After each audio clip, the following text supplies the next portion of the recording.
Dalam masa yang sama, Hafizi, kalau kita lihat harapan ini harapan yang disulami dengan kebimbangan. Betul. Kerana ini adalah pilihan raya yang dilakukan ketika pandemik. Dan kita tak dapat nak elak, kita tetap risau melihat apa yang berlaku di Melaka. Walaupun PRN Melaka beberapa bulan lalu tidak menyaksikan ada lonjakan kes, Betul. mungkin kerana kita sudah divaksinasi, tapi breach of SOP itu pasti berlaku. Mesti ada kes-kes semua. Cuma mungkin tidaklah seperti mana kita sebelum ada vaksin sebelum ini. Dan saya kira sebenarnya kita nak mengulas lanjut mengenai soal kesihatan ini dengan Profesor Madya Teknologis Dr. Samsul Bahari Samsudin, itu pakar pengurusan risiko kesihatan persekitaran dan pekerjaan dari UMS, Universiti Malaysia Sabah. Prof, pertama sekali Prof, bagaimana Prof melihat SOP berhubung dengan soal kesihatan yang dikeluarkan oleh SPR dan juga KKM dalam meraihkan proses demokrasi PRN ke-12 Sarawak ini? Begini, baik. Alhamdulillah, terima kasih atas peluang yang diberikan untuk berkongsi sedikit pandangannya.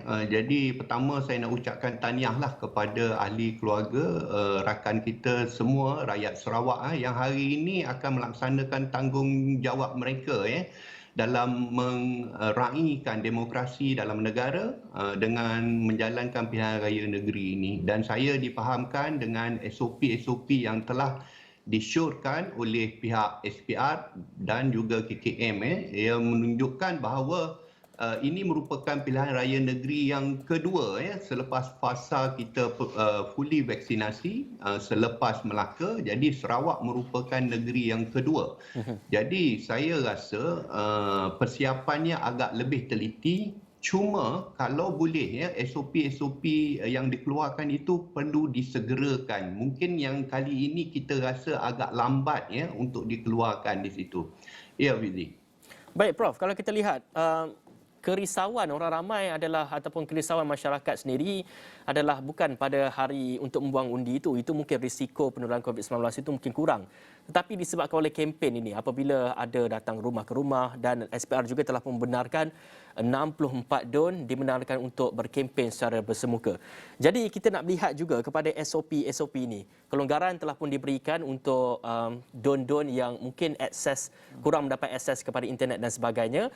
Namun kita tahu PRN Sarawak ini akan menjadi rujukan kepada PRN ataupun kepada PRU pada masa akan datang. Bagaimana agaknya kita nak memastikan risiko itu tetap lagi kurang? Mungkin ada dalam masa kita nak mengurangkan SOP ataupun kita nak memberikan hak demokrasi yang lebih, tapi dalam masa sama juga kita nak menjaga, kita nak mengurangkan risiko penularan COVID-19 ini, Prof. Ya, benar Fizi dan Hakim. Kalau kita lihat semasa hari pengundian ataupun semasa proses pembuangan undi, risikonya agak rendah kerana SOP dan pemantauannya sudah pasti dilaksanakan dengan terperinci dan ketat dengan disiplin, dengan pegawai-pegawai pemantau, dengan lokasi yang agak tersusun dan teratur. Yang merisaukan kita dalam aktiviti pengurusan risiko dalam proses keseluruhan aktiviti pengundian ini ialah seperti sebelum dan selepas proses pengundian. Itu juga merisaukan sebenarnya. Banyak kajian-kajian menunjukkan bahawa peratus jangkitan ataupun kadar jangkitan kemungkinan keboleh jangkitan penularan COVID-19 ini akan lebih berisiko sebelum dan selepas aktiviti pengundian itu. Sebelum ini mungkin kalau kita dapat lihat kita mungkin ada aktiviti berkempen dan sebagainya. Sejauh mana kita memantau semua SOP-SOP ini dilaksanakan sebelum. Dan juga pada hari ini juga kita perlu beri perhatian kepada aktiviti selepas proses pengundian. Termasuklah dengan aktiviti logistiknya. Kita dipahamkan bahawa individu yang mempunyai gejala dan sebagainya akan diasingkan dalam keluarga khidmat. Tapi bagaimana pula logistiknya untuk sama ada ke pusat kuarantin atau dibenarkan pulang untuk kuarantin di rumah, bagaimana logistiknya, pengangkutannya, bagaimana mobiliti pengundi-pengundi ini juga perlu dilihat. Kita tidak mahu selepas aktiviti pengundian ini tentu ramai individu yang telah merasakan bebas akan singgah di kedai-kedai, singgah di pasar raya atau di mana-mana. Yang ini yang mungkin akan melibatkan risiko. Aktiviti pengundian itu mungkin agak kurang, tetapi aktiviti sebelum dan semasa. Perlu juga dilihat di sini ya Fizi ya, kalau nanti selepas proses pengundian ini juga merupakan kritikal apabila kita meraihkan, bila ada parti-parti yang menang nanti dalam pilihan raya ini meraihkan kemenangan mereka. Ini juga ada potensi untuk kita melanggar SOP di mana kita kadang-kadang lupa dan leka dengan peraturan dan SOP yang ada. Prof, Ya, itu satu dapatan yang menarik, Prof. Tapi Prof, dalam masa sama, kalau kita memahami tempoh inkubasi virus itu sehingga ke 14 hari. Prof sebutkan tadi waktu berkempen itu, waktu mengundi tak apa, kita faham. Mungkin ya kalau dah ada jangkiti pun waktu mengundi dah pakai SOP, dah semak suhu ke apa, boleh je buat mengundi. Tapi seperti dikongsikan oleh saudara Mujibu juga tadi, Sarawak ni unik. Kalau nak berkempen kena ada personal presence, kena ada personal touch. Online sekadar tak boleh. Tapi Prof, bagaimana Prof melihat dari sudut berkempen itu, ianya boleh ditambah baik dengan memahami kalau Sarawak ni dia unik sebab kena ada begitu. Tapi kalau di kawasan bandar, mungkin di Semenanjung, adakah kita memerlukan satu SOP yang lebih komprehensif, yang lebih menyeluruh, yang dapat menangani perkara-perkara seperti yang Prof sebutkan juga tadi waktu berkempen, waktu mengundi tu kita boleh kita bersetuju untuk bagi A lah dekat SPR waktu mengundi, proses mengundi, daripada kesaluran, daripada daftar mengundi, daripada bagi IC itu boleh bagi A. Tapi waktu berkempen dan pasca seperti yang Prof sebutkan tadi tu, apa perkara yang boleh kita pastikan tambah baik untuk pastikan kita tutup semua ruang-ruang untuk berlakunya jangkitan. Mobiliti kita salah satu punca lah, Prof.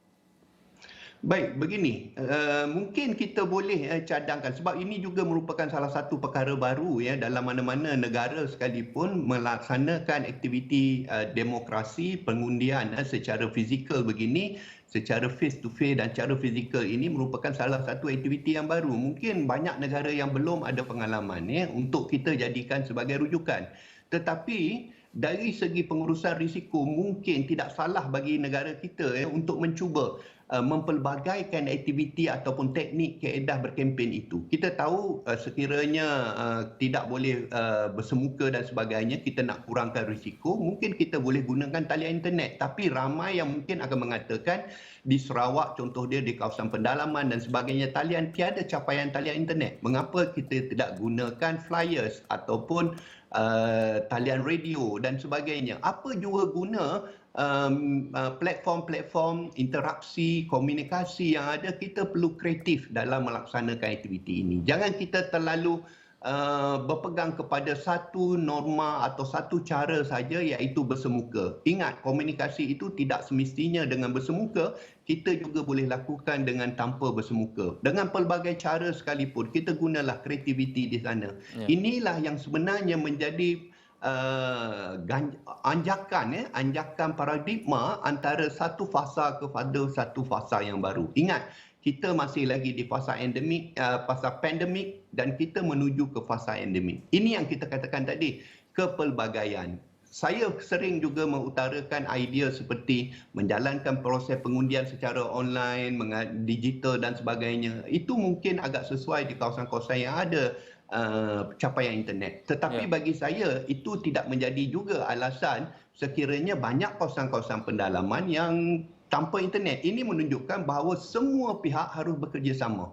Sekiranya ada kawasan-kawasan yang belum mendapat capaian internet, maka kita segerakanlah pencapaian internet itu supaya nanti di masa akan datang tidak timbul lagi isu-isu seperti ini. Jadi kita boleh mempelbagaikan. Kita perlu membawa masyarakat kita ke era yang lebih maju ke hadapan. Kita tidak boleh lagi berada dalam satu kelompok di mana kita tertakluk di bawah dalam ataupun berada di dalam tempurung masa kita. Ya. Baik. Terima kasih Profesor Madya Teknologi Dr. Samsul Bahari Samsudin, pakar pengurusan risiko kesihatan persekitaran dan pekerjaan Universiti Malaysia Sabah, di atas perkongsian itu tadi.